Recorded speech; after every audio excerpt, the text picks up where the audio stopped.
എല്ലാവർക്കും top secret by കൺമണി എന്ന YouTube ചാനലിലേക്ക് സ്വാഗതം. ഇന്ന് നമ്മൾ വന്നിട്ടുള്ളത് സാന്ത്വനം 2-ൻ്റെ വരാനിരിക്കുന്ന പുതിയ എപ്പിസോഡുമായിട്ടാണ്. ഇതുവരെയും ചാനൽ സബ്സ്ക്രൈബ് ചെയ്യാത്തവർ ഉറപ്പായും ചാനൽ സബ്സ്ക്രൈബ് ചെയ്യുക. എങ്കിലേ ഇനി വരുന്ന എപ്പിസോഡുകൾ നിങ്ങൾക്ക് കാണാൻ കഴിയൂ. നമുക്ക് വീഡിയോയിലോട്ട് പോവാം. സാന്ത്വനം വീട്ടിൽ എല്ലാവരും ഭക്ഷണം കഴിക്കാനായിട്ട് ഇരിക്കുകയാണ്. അപ്പോൾ മീനാക്ഷി മാത്രം മാറി നിൽക്കുകയാണ്. അപ്പോൾ ഗോമതി പറയുന്നുണ്ട്, മോളെ വന്ന് ഭക്ഷണം കഴിക്കേ. അപ്പോൾ മീനാക്ഷി പറയാണ്, എനിക്ക് വേണ്ടമ്മേ, എനിക്കൊന്നും ഇറങ്ങില്ല.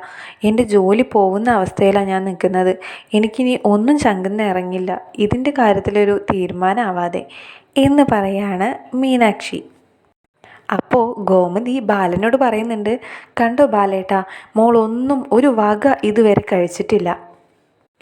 അപ്പോൾ ദേവി പറയുന്നുണ്ട്, ഇങ്ങനെ ഒന്നും കഴിക്കാതിരുന്നാൽ എങ്ങനെ ശരിയാവുക? നീ കഴിക്കും മീനു, എല്ലാം ശരിയാവും. നീ നോക്കിക്കോ, നിൻ്റെ പേപ്പറെല്ലാം തിരിച്ചു കിട്ടി, എല്ലാ പ്രശ്നങ്ങളും മാറിക്കിട്ടും. നിൻ്റെ ദേവിയെടുത്തിയല്ലേ പറയുന്നത്? അപ്പോൾ ബാലനും പറയുന്നുണ്ട്, അതെ മോളെ, എല്ലാം ശരിയാവും, നീ വന്ന് ഭക്ഷണം കഴിക്കേ, ആ പേപ്പറെല്ലാം തിരിച്ചു കിട്ടും എന്ന് പറയാണ്. അപ്പോൾ മീനാക്ഷി പറയാണ്, അതെങ്ങനെ തിരിച്ചു കിട്ടാനാ? ആ പേപ്പർ ഇവിടെ ആർക്കും കിട്ടിയിട്ടില്ല. ആരെങ്കിലും കണ്ടിരുന്നെങ്കിൽ അതെനിക്ക് തിരിച്ചു കൊണ്ടുവന്ന് തരില്ലേ? അതിനർത്ഥം ആർക്കും കിട്ടിയിട്ടില്ലെന്നല്ലേ? അപ്പോൾ ഇത് വേറെ ആരോ മനഃപൂർവ്വം എടുത്ത് മാറ്റിയതാണ്. ആ പേപ്പർ കിട്ടിയിട്ടില്ലെങ്കിൽ എൻ്റെ ജോലി പോവുകയും ചെയ്യും. ഞാൻ എത്ര കഷ്ടപ്പെട്ട് ഉറക്കമൊഴിച്ചിരുന്ന് പഠിച്ച് വാങ്ങിച്ച ജോലിയാണെന്നറിയോ? അപ്പോൾ ഗോമതി പറയുന്നുണ്ട്, എൻ്റെ ദൈവമേ, എൻ്റെ മോൾക്ക് ഈ ഒരു അവസ്ഥ വരുത്തിയത് ആരാണെങ്കിലും അവൻ്റെ തലയിൽ ഇടുത്തി വീഴട്ടെ എന്ന് പറയാണ്. അപ്പോൾ ബാലൻ പെട്ടെന്ന് ചുമയ്ക്കുകയാണ്.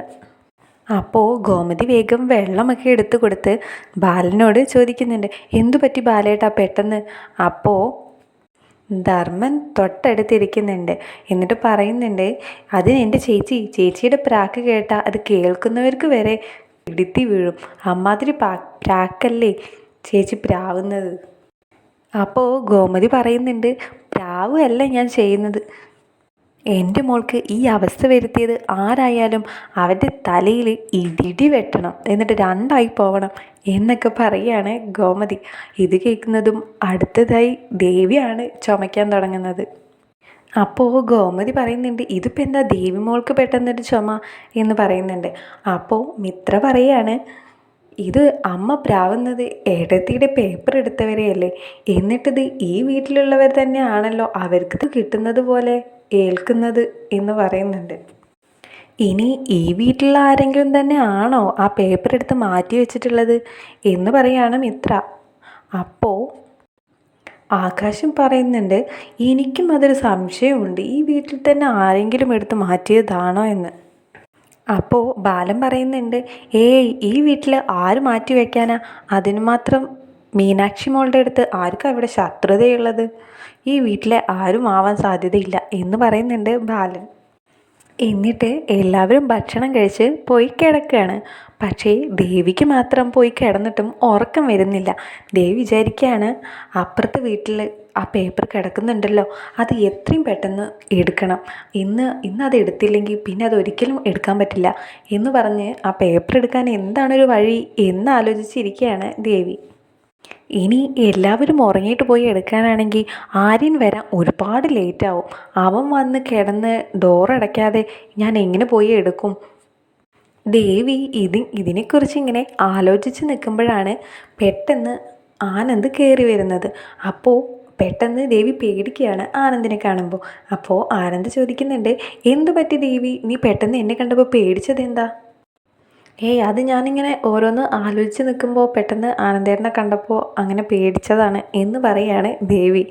അപ്പോൾ ആനന്ദ് ചോദിക്കുന്നുണ്ട്, നിനക്ക് എന്തെങ്കിലും ടെൻഷനുണ്ടോ, എന്തെങ്കിലും പ്രശ്നമുണ്ടോ എന്ന് ചോദിക്കുകയാണ്. അപ്പോൾ ദേവി പറയുന്നുണ്ട്, അങ്ങനെയൊന്നും ഇല്ല എന്ന്. അപ്പോൾ ആനന്ദ് ചോദിക്കുകയാണ്, നീ നമ്മളുടെ ഹണിമൂണിനെ കുറിച്ച് ആലോചിച്ചിട്ടാണോ ടെൻഷൻ അടിച്ചിരിക്കുന്നത്?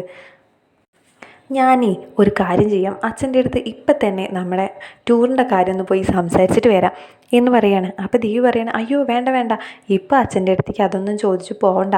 അല്ലെങ്കിൽ അച്ഛന് മീനാക്ഷിയുടെ ജോലി പോകുന്ന കാര്യമൊക്കെ ആലോചിച്ച് ഈ വീട്ടിലെ എല്ലാവരും ടെൻഷനായിട്ട് ഇരിക്കല്ലേ. അതിൻ്റെ ഇടയിൽ കൂടെ നമ്മളുടെ ഒരു ടൂർ പോക്കും കൂടി പറഞ്ഞിപ്പോൾ പോവണ്ട. ഈ പ്രശ്നങ്ങളെല്ലാം സോൾവ് ആവട്ടെ, എന്നിട്ട് നമുക്ക് ടൂറിനെ കുറിച്ച് സംസാരിക്കാം എന്ന് പറയാണ് ദേവി. അപ്പോൾ ആനന്ദ് പറയുന്നുണ്ട്, ശരി, നിൻ്റെ ഇഷ്ടം അങ്ങനെയാണെന്ന് വെച്ചാൽ അങ്ങനെ ആവട്ടെ, ഞാനെന്നാ കിടന്നാലോ എന്ന് ചോദിക്കുകയാണ്. അപ്പോൾ ദേവി പറയുന്നുണ്ട്, ആനന്ദേട്ടൻ കിടന്നോളൂ. എന്നിട്ട് ദേവി പറയുന്നുണ്ട്, മിത്ര അവിടെ ഒറ്റയ്ക്ക് ആര്യനെ വെയിറ്റ് ചെയ്ത് നിൽക്കുക. ഈ ആര്യനാണെങ്കിൽ എന്നും ലേറ്റായിട്ടല്ലേ വരുന്നത്, അവളവിടെ ഒറ്റയ്ക്കാണ് നിൽക്കുന്നത്, ഞാനെന്നാൽ അവൾക്കൊന്ന് കൂട്ടിന് പോട്ടെ എന്ന് പറയാണ്. അപ്പോൾ ആനന്ദ് പറയാണ്, അതിനെന്താ, നീ പോയിട്ട് വാ ദേവി, ഞാൻ എന്തായാലും കിടക്കുകയാണ് എന്ന് പറഞ്ഞ് ആനന്ദ് അവിടെ കിടക്കുന്നുണ്ട്. ദേവി പുറത്തോട്ട് പോവാണ്. എന്നിട്ട് ദേവി പുറത്ത് വന്ന് നോക്കുമ്പോൾ അവിടെ മിത്ര നിൽപ്പുണ്ട് ആര്യനെ വെയിറ്റ് ചെയ്തുകൊണ്ട്. അപ്പോൾ ദേവി ചിന്തിക്കുകയാണ്, ഇനി എപ്പോഴാണ് ആര്യനൊന്ന് വരിക, എന്നാലല്ലേ ഇവരൊക്കെ ഒന്ന് ഉള്ളിൽ പോയി കിടക്കുള്ളൂ, ഇനിയിപ്പോൾ എപ്പോഴാണ് വരിക എന്ന് പറഞ്ഞ് അപ്പുറത്തോട്ട് നോക്കുമ്പോഴാണ് ദേവത്താണെങ്കിൽ അലോക് പുറത്തിറങ്ങി നിൽക്കാൻ തുടങ്ങിയിട്ട് കുറേ നേരമായി. അലോകിന് ഒരു സംശയം ഉണ്ടായിട്ടുണ്ടല്ലോ, ഇവർ എന്തെങ്കിലും പണി അവിടെ ഒപ്പിക്കാൻ പോകുന്നുണ്ടോ എന്നുള്ളത്. അത് കാരണം അലോകും ഉറങ്ങാണ്ടിരിക്കുകയാണ്. ശേഷം ആ വീട്ടിലുള്ള എല്ലാവരും വന്നിട്ട് അലോകിനോട് പറയുന്നുണ്ട്, നിനക്ക് ഭ്രാന്താണെടാ, വെറുതെ ഇങ്ങനെ ഓരോന്ന് ആലോചിച്ച് കൂട്ടാതെ പോയി കിടക്കാൻ നോക്ക് എന്നൊക്കെ അലോകിനോട് പറയുന്നുണ്ട്. എന്നിട്ട് ദേവി നേരെ മിത്രയുടെ അടുത്ത് ചെന്ന് ചോദിക്കുന്നുണ്ട്, ആര്യൻ ഇതുവരെ വന്നില്ലേ മിത്രേ? അപ്പോൾ മിത്ര പറയുന്നുണ്ട്, ഇല്ല ഏട്ടത്തി, ആര്യൻ എന്നും ലേറ്റായി തന്നെയല്ലേ വരാറുള്ളത്. അപ്പോൾ ദേവി പറയുന്നുണ്ട്, എന്നാൽ നീ പോയി ആര്യനുള്ള ഫുഡൊക്കെ ഉണ്ടാക്കിക്കോ, ഞാൻ ആര്യൻ വരുമ്പോൾ ഡോറ് തുറന്ന് കൊടുത്തോളാം. അപ്പോൾ മിത്ര പറയുന്നുണ്ട്, അത് വേണ്ട ഏട്ടത്തി, ഞാൻ തന്നെ തുറന്ന് കൊടുത്തോളാം, ഏട്ടത്തിക്ക് അതൊരു ബുദ്ധിമുട്ടാവും, ഏട്ടത്തി പോയി കിടന്നോളൂ. അപ്പോൾ ദേവി പറയുന്നുണ്ട്, ഇല്ല മിത്രേ, നീ പോയി ഉണ്ടാക്കിക്കോ, അവന് കഞ്ഞിയല്ലേ കൂടുതൽ ഇഷ്ടം, പോയി ഉണ്ടാക്കിക്കോ, ഞാൻ അവനെ കാണുമ്പോൾ ഡോറ് തുറന്ന് കൊടുത്തോളാം എന്ന് പറയാണ്. അപ്പോൾ മിത്ര പറയാണ്, ശരി, പക്ഷേ കഞ്ഞി ഉണ്ടാക്കണമെങ്കിൽ ഒരുപാട് സമയം എടുക്കും. അപ്പോൾ ദേവി പറയാണ്, അവന് കൂടുതൽ ഇഷ്ടം അതല്ലേ, അത് തന്നെ ഉണ്ടാക്കിക്കോ. ശരി ഏട്ടത്തി എന്ന് പറഞ്ഞ് മിത്ര അടുക്കളയിലോട്ട് പോവുകയാണ്. അപ്പോൾ ദേവി വിചാരിക്കുകയാണ്, ഹാവൂ, മിത്ര കുറച്ച് നേരത്തേക്ക് ഇനി അടുക്കളയിലായിരിക്കുമല്ലോ, അപ്പോൾ അതിനുള്ളിൽ തന്നെ എനിക്ക് എന്തെങ്കിലുമൊക്കെ ചെയ്യണം. എങ്ങനെ പോയാലും ഒരു അരമണിക്കൂർ പിടിക്കാതിരിക്കില്ല കഞ്ഞിയും അതിക്കുള്ള ചമ്മന്തിയും ഒക്കെ ഉണ്ടാക്കുമ്പോഴത്തേക്ക്. എന്നിട്ട് ദേവി നേരെ ആനന്ദിൻ്റെ അടുത്ത് പോവുകയാണ്.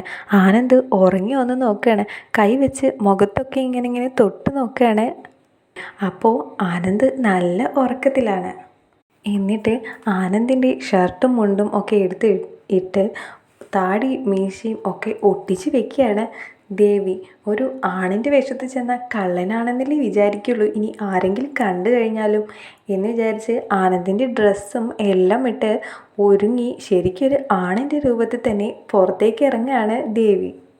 എന്നിട്ട് ആ മതിലിൻ്റെ അടുത്ത് പോയി നിൽക്കുകയാണ് ദേവി. ഈ മതിൽ എടുത്ത് ചാടണമല്ലോ, ഇനിയിപ്പോൾ ചാടിക്കഴിഞ്ഞാലും അവിടെ ആരെങ്കിലും ഉണ്ടായിരിക്കുമോ, ആരെങ്കിലും എന്നെ കാണുമോ, അവിടെ തന്നെ ആ കുറ്റിക്കാട്ടിൽ തന്നെ കിടപ്പുണ്ട് ആ പേപ്പർ, അതെങ്ങനെയെങ്കിലും എടുക്കണം എന്ന് വിചാരിച്ച് ദേവി ആ മതിലിൻ്റെ അവിടെ തന്നെ നിന്ന് എത്തി നോക്കുകയാണ്. അപ്പോഴാണ് അലോക് പിന്നെയും പുറത്തോട്ട് വരികയാണ്. പുറത്തോട്ട് വന്ന് എല്ലായിടത്തും ഒന്ന് നോക്കുകയാണ്. അപ്പോൾ വീട്ടിലുള്ള എല്ലാവരും വന്ന് അലോകിനെ അകത്തേക്ക് തന്നെ കൊണ്ടുപോവാണ്. നീ ഒന്ന് വന്ന് കിടന്നേ, അവിടെ ഒന്നുമില്ല, നിനക്ക് വെറുതെ ഓരോന്ന് തോന്നുന്നതാണ് എന്ന് പറഞ്ഞ് അലോകിനെ അകത്തേക്ക് തന്നെ കൊണ്ടുപോവാണ് എല്ലാവരും.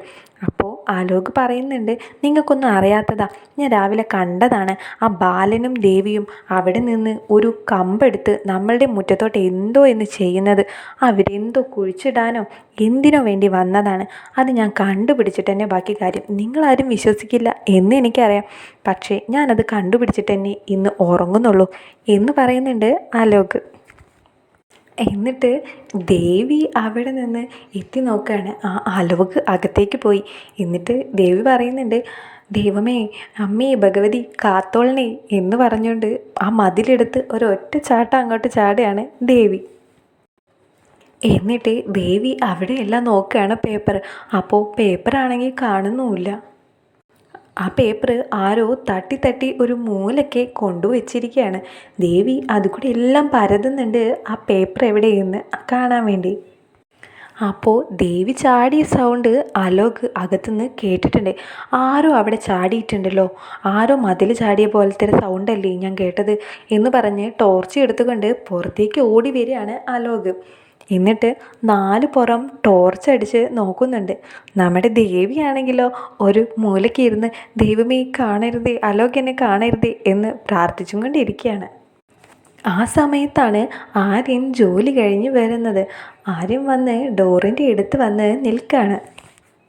ആ സമയത്താണ് ദേവിക്ക് ആ പേപ്പർ കിട്ടുന്നത്. ദേവി ആ പേപ്പർ എടുത്ത് തുറന്നു നോക്കുന്നുണ്ട്. തുറന്നു നോക്കിയപ്പോൾ അത് അതേ പേപ്പർ തന്നെയാണ്. അപ്പോൾ ദേവി പറയുന്നുണ്ട്, ഹാവു ആ പേപ്പർ കിട്ടിക്കഴിഞ്ഞു, ഇനി എങ്ങനെയെങ്കിലും എത്രയും പെട്ടെന്ന് വീട്ടിലെത്തണം എന്ന് പറഞ്ഞ് തിരിച്ച് മതിൽ ചാടാൻ വേണ്ടി പോവാണ് ദേവി. അപ്പോഴാണ് അലോക് ടോർച്ചും പിടിച്ചുകൊണ്ട് വരുന്നത്. എന്നിട്ട് ടോർച്ച് അടിച്ച് നോക്കുകയാണ്. അപ്പോൾ ദേവി പറയുന്നുണ്ട്, അമ്മേ ദേവി എന്നെ പിടിക്കരുതേ, അലോക് എന്നെ പിടിക്കരുതേ എന്ന് പറയുന്നുണ്ട് ദേവി. അപ്പോൾ അലോക് നേരെ ടോർച്ച് അടിക്കുന്നത് നമ്മുടെ ദേവിയുടെ പുറത്താണ്. അപ്പോൾ അലോക് പറയുന്നുണ്ട്, ആരാടാ അത്, കള്ളനാണല്ലേ എന്ന് പറഞ്ഞ് ദേവീനെ പിടിക്കാൻ വേണ്ടി പോവുകയാണ് അലോക്. അപ്പോൾ ദേവി പെട്ടെന്ന് നീട്ട് ഓടി മതിൽ ചാടുകയാണ്. മതിൽ ചാടി വേഗം വീടിനകത്തേക്ക് ഓടുകയാണ് ദേവി. തൊട്ടുപിറകെയാണെങ്കിൽ അലോകും ഓടുന്നുണ്ട്. കള്ളൻ കള്ളൻ നിൽക്കടാ അവിടെ എന്ന് പറഞ്ഞുകൊണ്ട് അലോകും പിന്നാലെ ഓടുകയാണ്. അപ്പോൾ ഈ സൗണ്ടെല്ലാം കേട്ടിട്ടാണ് മിത്ര ഉമ്മറത്തോട്ട് വരുന്നത്. എന്നിട്ട് ഉമ്മറത്ത് വന്ന് നോക്കുമ്പോൾ അവിടെ ആര്യൻ നിൽക്കുന്നുണ്ട്. എന്നിട്ട് ചോദിക്കുന്നുണ്ട്, ആര്യ എന്താ ഇവിടെ ഒരു സൗണ്ട് കേട്ടത്, അല്ല ആര്യൻ എപ്പോഴാണ് വന്നത് എന്ന് ചോദിക്കുന്നുണ്ട്. അപ്പോൾ ആര്യൻ പറയുന്നുണ്ട്, ഞാനിപ്പോൾ വന്നേ ഉള്ളൂ, അപ്പുറത്തുനിന്ന് എന്തോ കള്ളൻ കള്ളൻ എന്ന് പറയുന്നുണ്ട്, ആ വീട്ടിൽ കള്ളൻ കയറിയെന്നാണ് തോന്നുന്നത്. ആ സമയത്താണ് അലോക് അതുകൂടെ എല്ലാം തിരഞ്ഞു നോക്കിയിട്ട് കള്ളനെ കാണാതെ തിരിച്ച് അതേ മതിലിൻ്റെ അവിടെ തന്നെ വന്ന് നിൽക്കുന്നത്. അപ്പോൾ അലോക് ഇങ്ങോട്ട് നോക്കുമ്പോൾ കാണുന്നുണ്ട് ആര്യനും മിത്രയും അവിടെ നിൽക്കുന്നത്. അപ്പോൾ അലോക് പറയുന്നുണ്ട്, ആഹാ നീയായിരുന്നല്ലേ, നീയും നിൻ്റെ ഏട്ടനും കൂടിയാണല്ലേ ഇങ്ങോട്ട് കടന്നു കയറാൻ നോക്കിയത്, ഒന്നും അറിയാത്ത പോലെ അവിടെ തന്നെ നിൽക്കുകയാണല്ലേ എന്ന് പറയാണ് അലോക്. ഇതേ സമയം ദേവി വേഗം റൂമിനകത്ത് കയറി ആ പേപ്പറെല്ലാം നിവർത്തി നോക്കുന്നുണ്ട്. അതെ ഇത് തന്നെയാണ് ആ പേപ്പർ. ഹാവു എൻ്റെ ദേവി ആ പേപ്പർ കിട്ടിയല്ലോ എന്ന് പറഞ്ഞ് ആ പേപ്പർ നേരെ മടക്കി ബെഡിൻ്റെ അടിയിലോട്ട് വെക്കുകയാണ് ദേവി. എന്നിട്ട് ആ ആനന്ദിൻ്റെ ഡ്രസ്സെല്ലാം അഴിച്ചു വെച്ച് സാരിയൊക്കെ എടുത്ത് ഉടുക്കുന്നുണ്ട്. എന്നിട്ട് ദേവി ആനന്ദിൻ്റെ അടുത്ത് കിടക്കുകയാണ്. അപ്പോൾ പുറത്ത് നല്ല ശബ്ദം കേൾക്കുന്നുണ്ട്. അപ്പോൾ പെട്ടെന്ന് ഉറക്കത്തുനിന്ന് ഉണർന്ന പോലെ നീട്ടിട്ട് ദേവി ആനന്ദിനെ വിളിക്കുന്നുണ്ട്, ആനന്ദേട്ടാ എണീക്ക്, പുറത്തുനിന്ന് എന്തോ ശബ്ദമൊക്കെ കേൾക്കുന്നുണ്ട് എന്ന് പറയുകയാണ്. അപ്പോൾ രണ്ടുപേരും നീട്ട് പുറത്തേക്ക് പോയി നോക്കുകയാണ്. ആനന്ദാണെങ്കിൽ ദേവി അവിടെ അഴിച്ചിട്ട ആനന്ദിൻ്റെ ആ ഡ്രസ്സ് തന്നെ ഇട്ടിട്ടാണ് പുറത്തേക്ക് പോകുന്നത്. പുറത്ത് പോകുമ്പോൾ അവിടെ ആര്യനും അലോകും തമ്മിൽ അങ്ങോട്ടും ഇങ്ങോട്ടും വഴക്ക് കൂടുന്നുണ്ട്. എന്നിട്ട് ആനന്ദ് വന്ന് ചോദിക്കുന്നുണ്ട്, എന്താ എന്താ ഇവിടെ പ്രശ്നം എന്ന്. അപ്പോൾ അലോക് നോക്കുമ്പോൾ അലോക് കണ്ട അതേ ഡ്രസ്സ് തന്നെയാണ് ആനന്ദ് ഇട്ടിട്ടുള്ളത്. എന്നിട്ട് അലോക് പറയുന്നുണ്ട്, നീ അപ്പോൾ ഇവിടെ മോഷ്ടിക്കാൻ കയറിയതായിരുന്നല്ലേ, എന്തിനാടാ സത്യം പറ, നീ എന്തിനാ എൻ്റെ വീട്ടിലോട്ട് വന്ന് കയറിയത്, എന്ത് മോഷ്ടിക്കാൻ വന്നതാ നീയും നിൻ്റെ അനിയനും കൂടെ എന്നൊക്കെ പറയുന്നുണ്ട് അലോക്.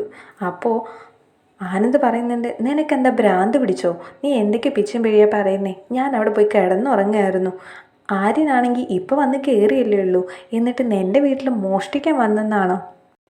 അപ്പോൾ ദേവി പറയുന്നുണ്ട്, എടാ നിനക്ക് എന്തിൻ്റെ കേടാടാ, എൻ്റെ ആനന്ദേട്ടൻ കക്കാൻ വന്നതാണോ നീ പറയുന്നത്, നീ ഒന്നും മിണ്ടാതെ പൊയ്ക്കോ അവിടുന്ന് എന്നൊക്കെ പറഞ്ഞ് ശാസിക്കുന്നുണ്ട് ദേവി. അപ്പോൾ അലോക് പറയുന്നുണ്ട്, നിങ്ങളുടെ ഭർത്താവ് ഇവിടെ കാക്കാൻ വന്നതാ.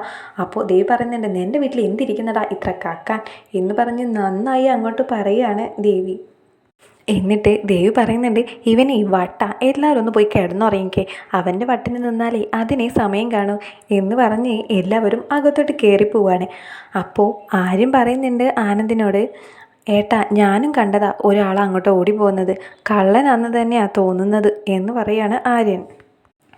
ഇത്രയുമാണ് ഇനി വരാൻ പോകുന്ന എപ്പിസോഡിൽ ഉണ്ടാവാൻ പോകുന്ന കാര്യങ്ങൾ. ഇനി ഇതിൻ്റെ ബാക്കിയായിട്ട് നാളെ ഞാൻ വരുന്നതായിരിക്കും. എല്ലാവരും ചാനൽ സബ്സ്ക്രൈബ് ചെയ്യാൻ മറക്കരുത്.